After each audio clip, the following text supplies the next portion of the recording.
हरे कृष्ण। सही भक्त को मेरा दैनिक प्रणाम। प्रातःकालीन भागवत कक्षा में सही भक्तों का स्वागत है। चैतन्य चरितामृत मध्य लीला अध्याय संख्या 20 से हम श्रवण कर रहे हैं और कृष्ण भक्ति करने से समस्त ऐश्वर्य अपने आप भक्त के पास चले आते हैं, परंतु भक्त कभी भी ऐसे भौतिक सुख की कामना नहीं करता। जब हम देखते हैं ध्रुव महाराज प्रारंभ तो करते हैं इस कामना को लेकर मन में कि मुझे ब्रह्मलोक से भी बड़ा राज्य चाहिए, लेकिन कृष्ण भक्ति इतनी पावन है कि उनकी समस्त कामनाओं को शुद्ध कर देती और फिर वो ये प्रार्थना करते हैं कि आपके शुद्ध भक्तों की संगति जो है उतना ही पर्याप्त है, उससे ज्यादा कुछ भी नहीं चाहिए।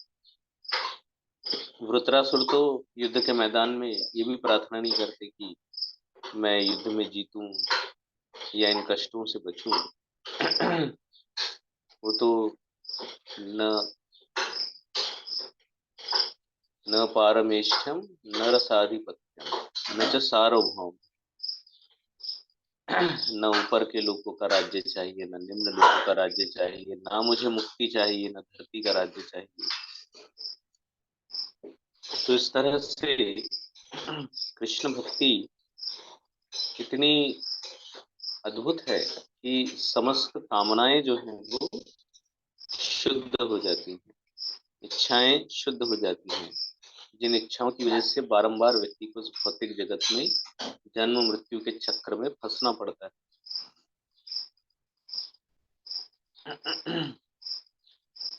और कृष्ण प्रेम प्राप्त होता है।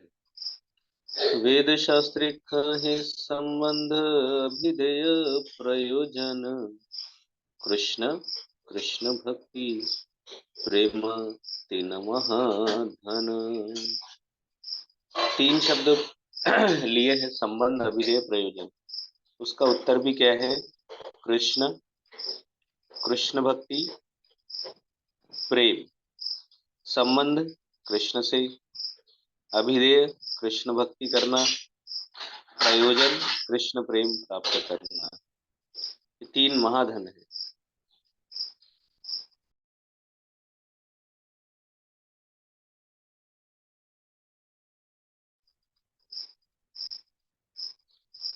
वैदिक ग्रंथों में कृष्ण आकर्षण के केंद्र बिंदु है और उनकी सेवा करना हमारा कर्म है।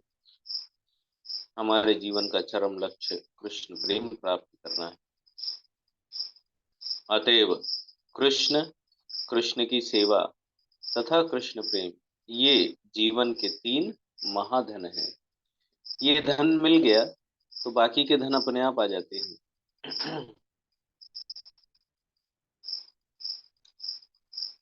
वेदादि सकल शास्त्रे कृष्ण मुख्य संबंध, तार ज्ञाने अनुषंगे याय माया बंध। वेद इत्यादि सारे प्रामाणिक शास्त्रों के आकर्षण के केंद्रीय बिंदु कृष्ण है। जब कृष्ण विषयक पूर्ण ज्ञान की अनुभूति हो जाती है तो माया का बंधन स्वतः टूट जाता है।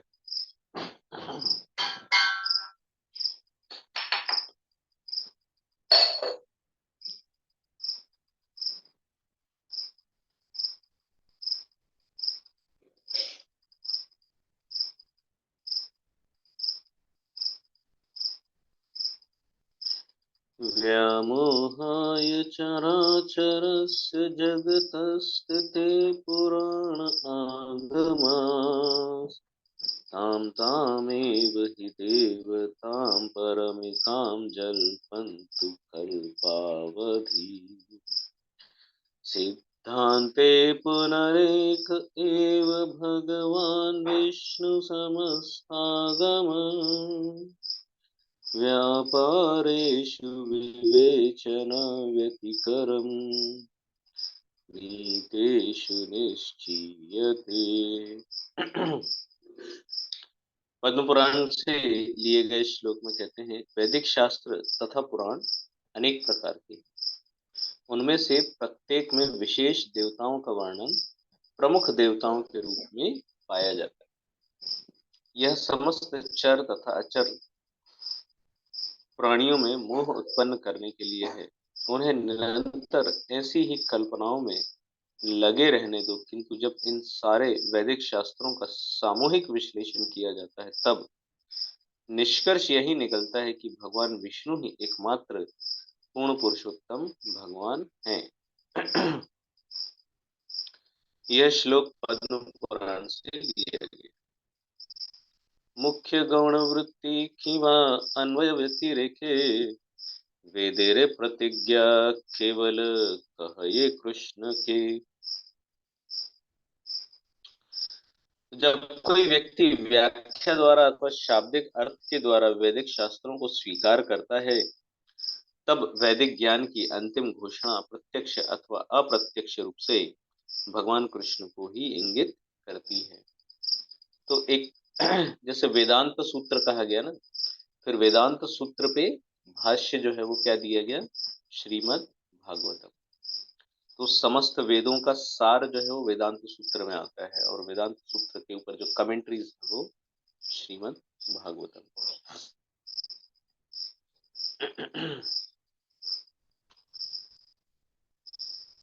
किं विधत्ते किमाचष्टे किं मनुद्य विकल्पयेत् इत्यस्या हृदयं लोके नान्यो मद्वेद कश्चन।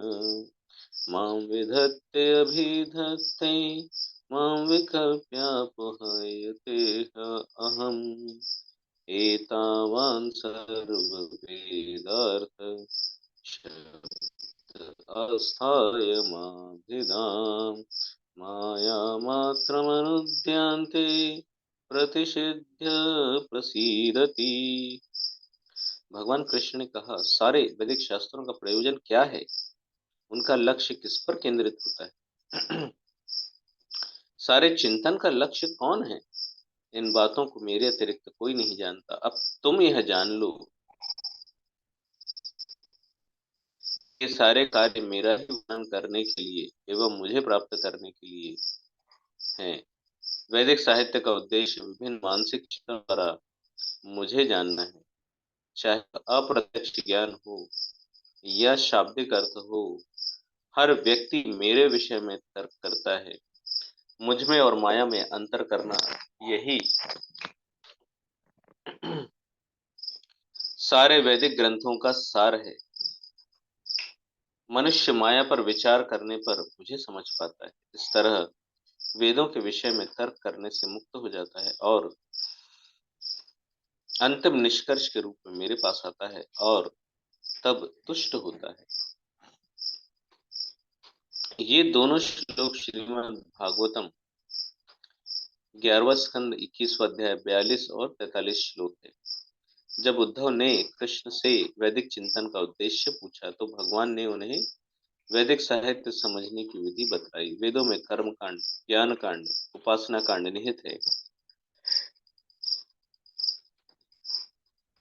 यदि वेदों के उद्देश्य का विश्लेषणात्मक अध्ययन किया जाए, तो यह पता चलेगा कि कर्म कांड के द्वारा ज्ञान कांड या तार्किक ज्ञान के निष्कर्ष की प्राप्ति होती है, और तार्किक ज्ञान के फलस्वरूप व्यक्ति इसी निष्कर्ष पर पहुंचता है कि पूर्ण पुरुषोत्तम भगवान की सेवा ही सर्वोच्च है। इस निष्कर्ष को प्राप्त कर लेने पर मनुष्य पूर्ण रूपेण तुष्ट हो जाता है।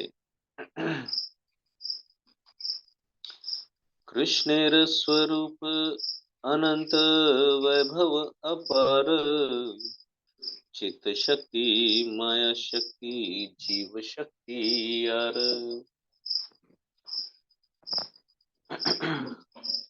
तो जैसा पिछले श्लोक में बताया गया, कर्म कांड से व्यक्ति पहुंचता है ज्ञान कांड पे, और ज्ञान कांड से उपासना कांड पे।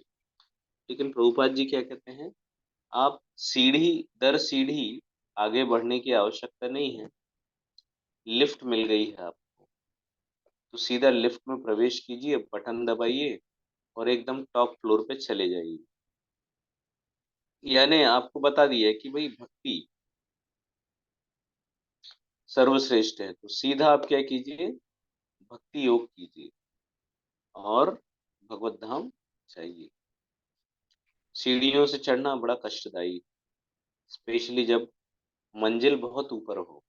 जिस माले पे आपको जाना है, जिस फ्लोर पे आपको जाना है, बहुत ज्यादा ऊंचा है, तो फिर सीढ़ियों से चढ़ना समझदारी नहीं है। तो फिर तो हम तो भगवत धाम जाने की बात कर रहे हैं।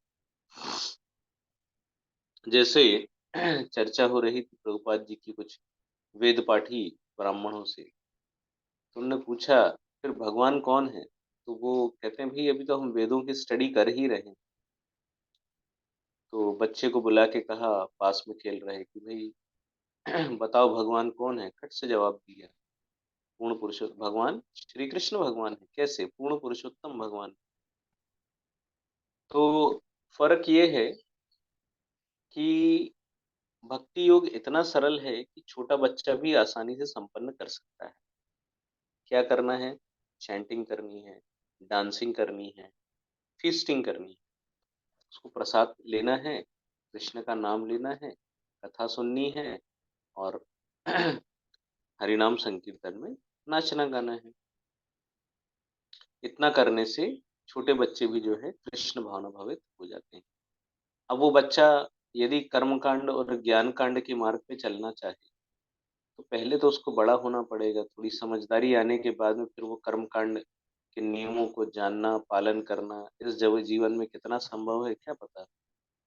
तो कई वर्ष तो उसको समझदारी आने में लग जाते हैं। जब वो युवा अवस्था में आ जाता है, बड़ा हो जाता है, फिर नियमों का पालन, फिर कर्म कांड करो, बाद में पता चलता है अरे तो बहुत कष्टदायी है, तो क्या करो, फिर ज्ञान कांड में लगो। तो पढ़ते बैठो फिर संस्कृत ग्रामर, और उसके बाद फिर निकालते रहो तर्क वितर्क। फिर उसमें एक आदत बन जाती है कि तुम्हारा तर्क जो है उसका खंडन मुझे करना है, तो मेरा तर्क श्रेष्ठ है। ऐसे करके वो चलता रहता है वाद विवाद। तो हो गया ये जीवन, यही समाप्त हो गया, पहुंचे ही नहीं हम कृष्ण की ओर, एक कदम भी नहीं बढ़ाया।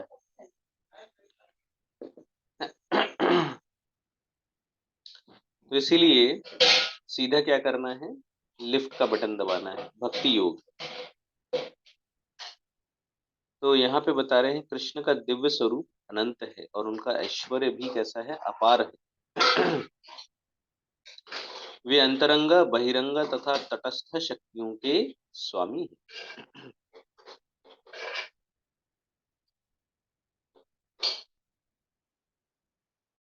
ब्रह्मांड गण शक्ति कार्य है, स्वरूप शक्ति शक्ति कार्य कृष्ण समाश्रय। भौतिक तथा आध्यात्मिक दोनों ही जगत कृष्ण की क्रमशः बहिरंग तथा अंतरंग शक्तियों के रूपांतर है। अतएव भौतिक तथा आध्यात्मिक सृष्टियों के मूल स्रोत कृष्ण ही है।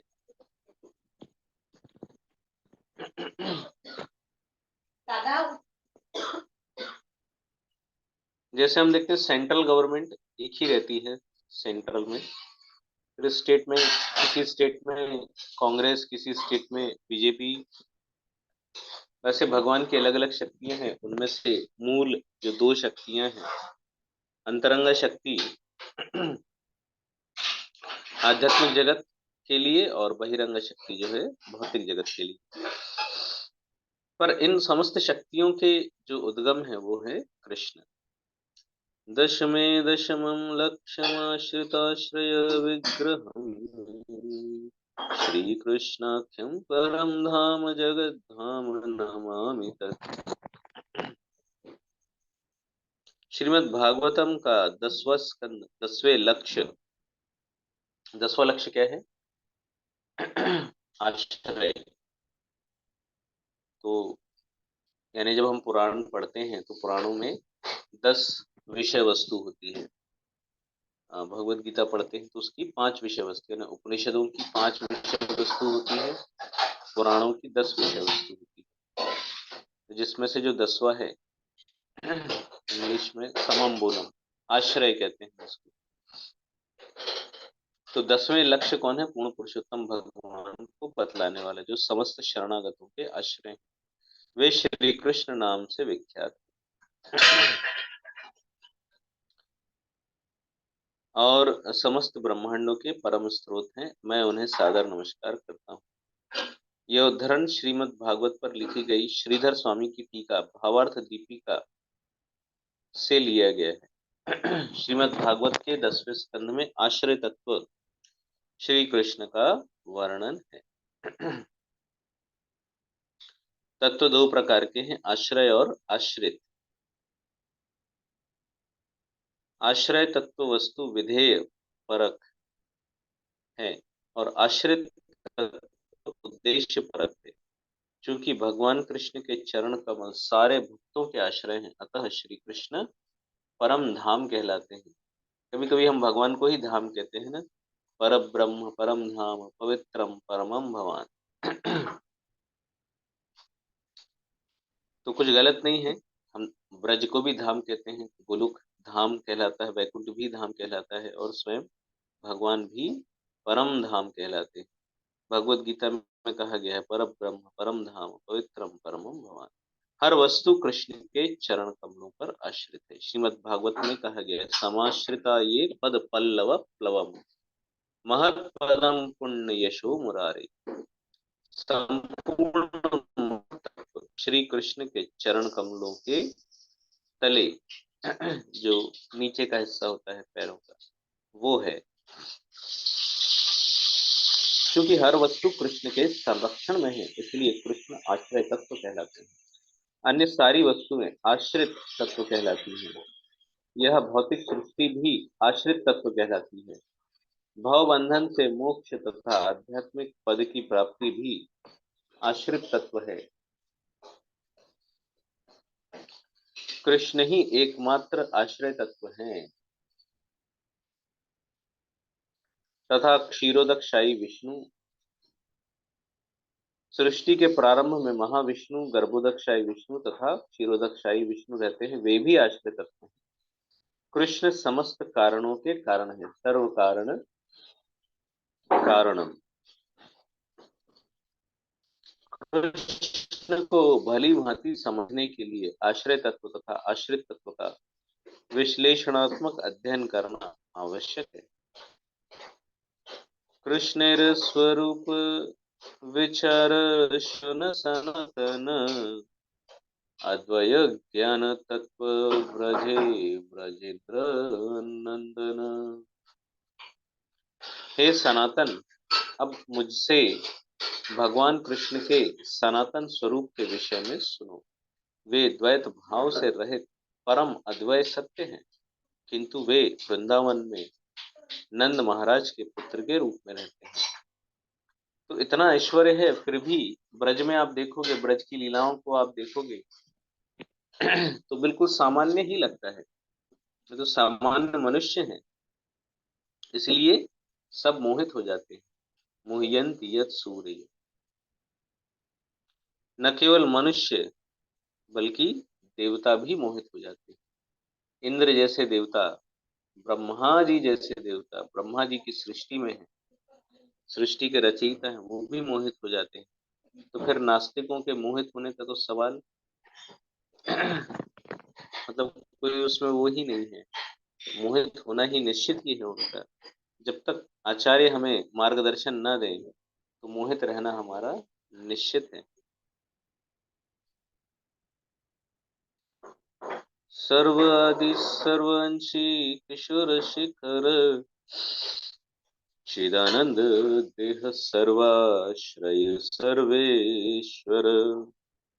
कृष्ण प्रत्येक वस्तु के आदि स्रोत हैं और हर वस्तु के सर्वांश हैं। वे सर्वोत्कृष्ट किशोर रूप में प्रकट होते हैं और उनका सारा शरीर आध्यात्मिक आनंद से बना हुआ है। वे हर वस्तु के आश्रय तथा हर एक के स्वामी हैं। कृष्ण समस्त विष्णु तत्वों के स्रोत हैं, जिनमें महाविष्णु, गर्भोदकशाही विष्णु तथा क्षीरोदकशाही विष्णु सम्मिलित हैं। वे वैष्णव दर्शन के चरम लक्ष्य हैं। उन्हीं से सब कुछ उद्भूत है। उनका शरीर नितांत आध्यात्मिक है और वही समस्त आध्यात्मिक जीवों का उद्गम है। यद्यपि वे सारी वस्तुओं के उद्गम है, किंतु उनका कोई उद्गम नहीं है। तो कई बार लोग पीछे पड़ जाते हैं, अरे भाई सबका उद्गम है तो कृष्ण भी तो कहीं से आए होंगे। जो अगर वो कहीं से आए होते तो गड़बड़ हो जाती ना थ्योरी। तो उनका कोई उद्गम नहीं है, वही सबके सोर्स हैं, स्रोत हैं, उनका कोई स्रोत नहीं है। अद्वैतमच्युतमनादिमनंत रूपम आद्यं पुराण पुरुषं नवयौवनं च वेदेषु दुर्लभमदुर्लभमात्मभक्तौ गोविन्दमादिपुरुषं तमहं भजामि। सारी वस्तुओं के परम उद्गम होते हुए भी वे नवयुवक किशोर बने रहते हैं। व्यक्ति क्या कल्पना करता है, बहुत पुराने होंगे, आद्यम पुराण है ना, आदि पुरुष हैं, सबसे ज्यादा सीनियर हैं, तो क्या वो सीनियर सिटीजन है ना, इतने सीनियर हैं, इतने सीनियर हैं, इतने पुराने हैं, इतने पुराने हैं, तो क्या फिर वो वृद्धावस्था को प्राप्त कर लिए हैं?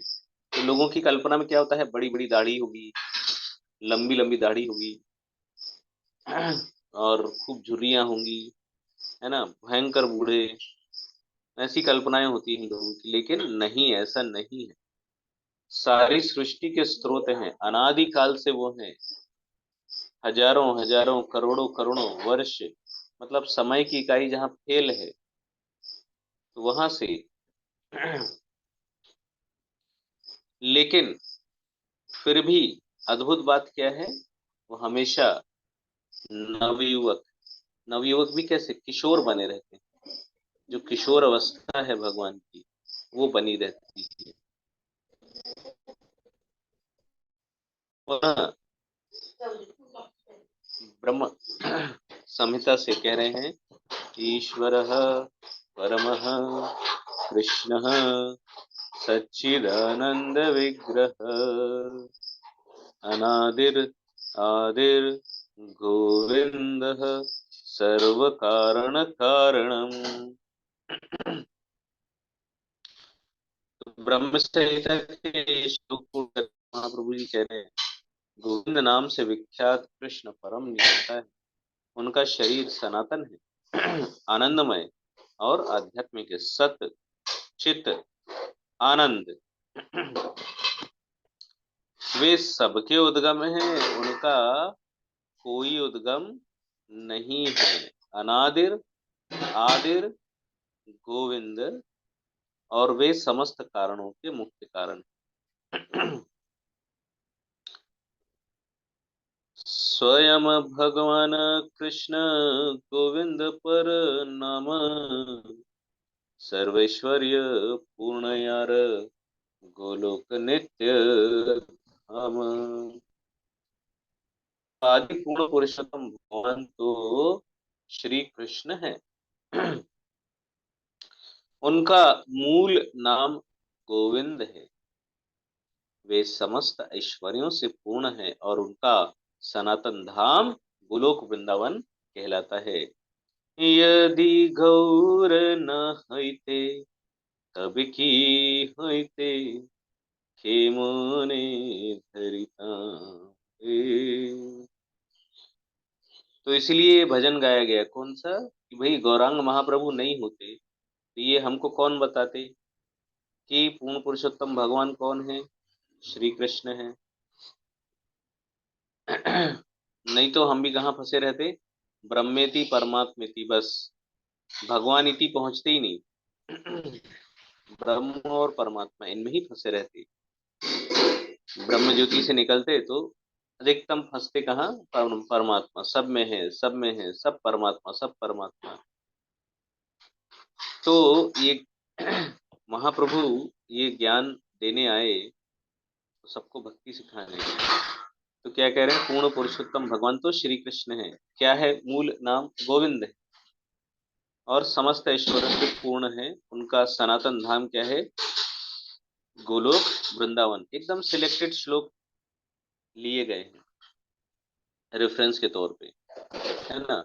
ब्रह्म संहिता से श्लोक लिया गया, फिर महाप्रभु उसको कंक्लूड करते हुए बंगाली में श्लोक, आगे पुनः भागवतम से श्लोक, एते चांच कलह पुंसः कृष्णस्तु भगवान स्वयं इंद्रारि व्याकुलं लोकम रुडयन्ति युगे युगे। ईश्वर के सारे अवतार पुरुष अवतार के या तो पूर्ण अंश हैं या पूर्ण अंश के अंश हैं। ये श्लोक समझने के लिए आपको जो तीसरा अध्याय है, पहले स्कंद का तीसरा अध्याय, ये पूरा पढ़ना चाहिए, तब आपको ये श्लोक की महिमा समझ में आएगी। किंतु कृष्ण क्या है? स्वयं पूर्ण पुरुषोत्तम भगवान।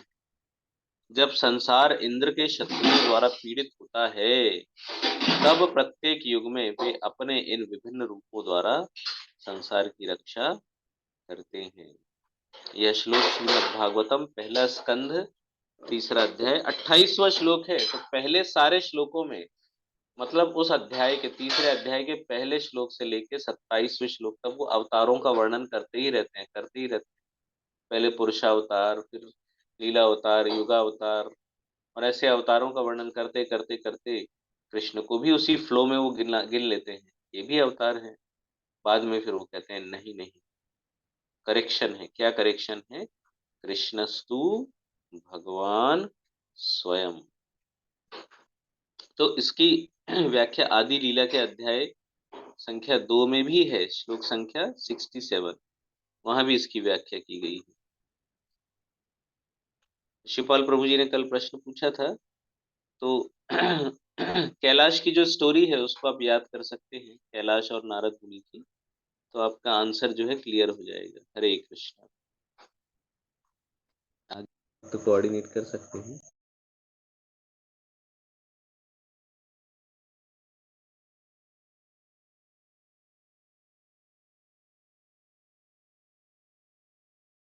हरे कृष्णा। थैंक यू प्रभु जी, बहुत सुंदर आपने बताया कि भगवान हमारे जीवन के सेंटर होने चाहिए।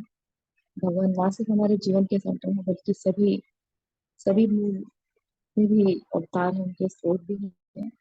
और स्वयं भगवान के रूप में, मतलब स्वयं भगवान ही आते हैं, उनका कोई आदि रूप नहीं है, ना कोई अवतार है। और फिर विभिन्न रूपों में अलग अलग होकर लीलाएं करते हैं। और जैसे आपने बताया कि यदि चैतन्य महाप्रभु नहीं होते तो वास्तव में हम सब उलझे ही रह जाते। और जैसे आपने बताया कि भगवान होती परमात्मा थी, हम मतलब समझ ही नहीं पाते, भगवान तक हम पहुंच ही नहीं पाते। तो ये सच बात है, हम उलझे ही रह जाते हैं विभिन्न पूजा पाठ क्रम में, जो कि मनगढ़ंत है, उसको ही करते हुए आते। भगवान का नाम लेने की हमें क्षमता ही नहीं आती। हरे कृष्णा। थैंक यू प्रभु जी। ललिता माता जी अनम्यूट कर लीजिएगा। हरे कृष्ण। प्रभु जी माता जी सभी विष्णु को मेरा दंडवत प्रणाम। प्रभु जी बहुत ही सुंदर क्लास। आपने जो आश्रय तत्व के बारे में बताया कि कृष्ण ही एकमात्र आश्रय तत्व हैं, और भागवतम में इतने हम अवतारों का भी वर्णन पढ़ रहे हैं। तो मुझे अभी तक यही लगता था कि सारे अवतारों के साथ में ही कृष्ण भगवान को लिया गया है, पर बाद में आगे जाके जो वर्णन आया है और सब में क्लियर हुआ है तो कि एकमात्र सभी विष्णु तत्व भी उन्हीं से निकले हैं, और कृष्ण ही एकमात्र हमारे आश्रय तत्व। तो आपने जो ये बताया ये, और आपने बताया पुराण में जो 10 विषय वस्तु बताई है, तो उसमें जो 10वां है वो आश्रय तत्व बताया है। और भगवत गीता की और उपनिषदों के भी आपने 5-5 विषय वस्तु के बारे में बताया है। ये सब मैंने तो पहली बार सुना था प्रभु जी। और हमें चैतन्य महाप्रभु जी ने ही जो बताया है कि कृष्ण ही पूर्ण पुरुषोत्तम भगवान है। तो वो भजन वो बहुत ही खूबसूरत भजन है कि गौरांग प्रभु जी नहीं होते तो हमें इतना पूर्ण पुरुषोत्तम भगवान का ज्ञान नहीं हो पाता। हरे कृष्ण। हरे कृष्णा। थैंक यू माता जी। कृपा प्रभु जी अनम्यूट कर लीजिएगा। हरे कृष्णा राम प्रभु जी। थैंक यू प्रभु जी। और जिस प्रकार सभी माता जी ने वही कहा कि बहुत सारी चीजें हम लोग नहीं अगर सुन पाते हैं ऐसे प्रामाणिक स्रोत से तो हम कुछ भी समझ सकते हैं, पर शब्दों के अर्थ भी और सिलेक्टेड लोग भी जैसे प्रभु जी ने कहा कि यहाँ पर लिए गए हैं और उनसे पता चलता है कि आश्रय और आश्रित कितनी बड़ी बात है, अवतार और अवतारी। तो ये सब चीजें मुझे लग रहा है कि अगर प्रभु जी की तो इन चीजों को हम समझ भी नहीं पाते हैं कि वास्तविकता में क्या है, क्योंकि सबके आश्रय भगवान हैं और हम सब उन पर, यहाँ तक कि परमात्मा भी जो है वो परमात्मा फॉर्म में भी वो भी आश्रित ही हैं भगवान पर। और किस प्रकार से प्रभु जी ने बताया कि जो निचला हिस्सा है भगवान का पद कमल कमल का पद कमल, उनके निचले हिस्से में ये सब चीजें जो बताई गई हैं किस प्रकार से यहाँ पर, और एड्रेस प्रूफ करके भी कि गोलोक वृंदावन धाम में, मतलब कोई अगर भौतिकता से रिसर्च करके सब चीजें करे तो हो सकता है कि करोड़ों अरबों वर्षों के बाद भी सिर्फ केवल वो यहाँ से लेकर बाकी लोगों की दूरियां नाप सकते हैं लेकिन भगवान को नहीं समझ पा सकते हैं। और जब हम प्रामाणिक शास्त्रों पर या गुरु के शरणागत होते हैं तो हमें ये क्षण भर में पता चल जाता है कि हम परम भगवान किनकी हमें आराधना करना है और किनकी प्रेममयी सेवा करना है। थैंक यू प्रभु जी। हरे कृष्णा राम प्रभु जी। हरे कृष्णा। थैंक यू प्रभु जी। अंकिता माता जी अनम्यूट कर दीजिए ना। हरे कृष्णा प्रभु जी, हरे कृष्णा माता जी, धन्यवाद प्रणाम सभी को। प्रभु जी बहुत ही सुंदर क्लास आपने ली, थैंक यू सो मच प्रभु जी। और आपने बताया कि किस प्रकार से ये आध्यात्मिक जगत और भौतिक जगत भगवान की ही शक्तियों से निर्मित है, अंतरंगा शक्ति और बहिरंगा शक्ति। और जो एग्जाम्पल आपने श्रील प्रभुपाद जी का दिया वो बहुत ही अच्छा लगा कि श्रील प्रभुपाद जी जो ज्ञानी कर्मकांडी है उनसे पूछते हैं कि वास्तव में भगवान कौन है, तो कहते हैं अभी तुम्हारी स्टडी चल रही है। और फिर वो जब बच्चे से पूछते हैं तो बच्चे तुरंत बता देते हैं उनको कि हाँ कृष्णा ही भगवान है। तो अगर मतलब भक्ति बहुत, जैसे आप बता रहे थे कि जो भक्ति है वो एक लिफ्ट का ही काम करती है। हमारा उद्देश्य तो बहुत ही ऊंचा है, गोलोक वृंदावन धाम का है, और उसके लिए हम ऐसे कर्मकांड और ये कर्मकांड टाइप की सीढ़ियों का इस्तेमाल करेंगे तो नहीं पहुंच पाएंगे, हमें लिफ्ट का ही यूज करना पड़ेगा। भक्ति भक्ति बहुत ही सरल और सुगम है। तो थैंक यू सो मच प्रभु जी। हरे कृष्णा, धन्यवाद प्रणाम। हरे कृष्णा। थैंक यू माता जी। पारुल माता जी अनम्यूट कर दीजिए। हरे कृष्णा प्रभु जी, माता जी प्रणाम। प्रभु जी बहुत ही आत्मरंजक क्लास, इसमें मतलब आपने बहुत अच्छे से समझाया। और प्रभु जी पहला तो मेरा प्रश्न है कि जो अंतिम अभी जो लास्ट श्लोक पढ़ा था इसमें ये था कि इंद्र के शत्रु, तो वो समझ में नहीं आया। उसके लिए फिर बताया कि भगवान फिर अवतार लेकर मतलब पृथ्वी पर आते हैं। इंद्र का शत्रु से मतलब इसमें किस क्या कहना चाह रहे हो वहाँ पर, ये चीज समझ नहीं आई। और प्रभु जी बाकी क्लास बहुत सुंदर थी। मुझे तो ये समझ आया प्रभु जी कि जैसे मतलब श्रीला प्रभुपाद जी ने श्रीमद् भगवत गीता में मतलब इतने अच्छे से उन्होंने उसको मतलब अपने तात्पर्य दिए हैं और इतने अच्छे से समझाया है कि कृष्ण मतलब भगवान कौन है, भक्ति क्या है। उसी प्रकार यहाँ पर भी जो कृष्णदास कविराज गोस्वामी है वो भी यहाँ पर महाप्रभु की महिमा और जो परम भगवान श्री कृष्ण है महाप्रभु है उनके विषय में मतलब हर एक श्लोक में उनका वर्णन है, उनकी व्याख्या है, उनके नाम का वर्णन है। और अलग अलग ग्रंथों से मतलब जैसे कि ब्रह्म संहिता है, श्रीमद् भागवतम है, वहाँ से श्लोकों को जैसा कि आप बता रहे थे अलग अलग रेफरेंस लेके मतलब एक प्रमाणिक तौर पर बार बार यही समझा रहे हैं। अगर कोई इस ग्रंथ को अच्छे से पढ़े समझे तो वो अवश्य मतलब भगवान की कृपा से समझ पाएगा कि कृष्ण ही परम भगवान है। और जैसा कि इसमें बताया कि भगवान ही समस्त मतलब समस्त चीजों के उद्गम है, वो स्वयं मतलब अवतार नहीं है, वो अवतारी है।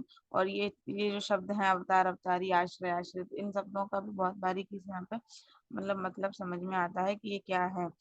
और फिर भी ये बताया कि जो भगवान है मतलब वो तीनों मतलब शक्तियाँ अंतरंगा और बहिरंगा और तटस्थ शक्तियाँ मतलब वो भगवान से ही आई हैं।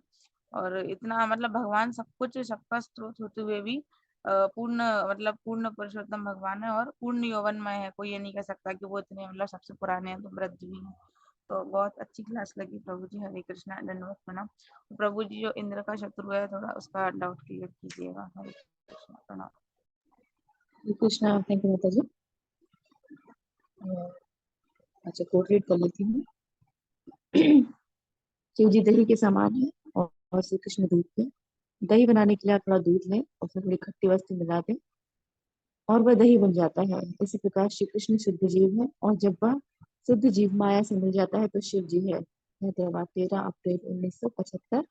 एक अन्य कोट है, जो स्वयं को घास से भी तुच्छ सोचता है, जो वृक्ष से भी अधिक सहिष्णु है और जो निजी सम्मान न चाहकर अन्यों को आदर देने के लिए सदैव तैयार रहता है, वह सदैव भगवान के पवित्र नाम का कीर्तन कर सकता है। चैतन्य चरितमृत अंतरीला 20:11। हरे कृष्णा। एक बार हम सब अनम्यूट करें, प्रार्थना करते हैं प्रभु जी के लिए।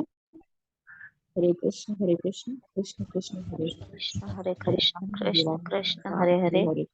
हरे राम राम राम हरे हरे, हरे कृष्ण कृष्ण कृष्ण हरे हरे, हरे राम पावन नदी वैष्णो देवी नमो नमः। मुझे माता जी दंडवत प्रणाम। वैष्णो देवी हरे कृष्णा प्रभु।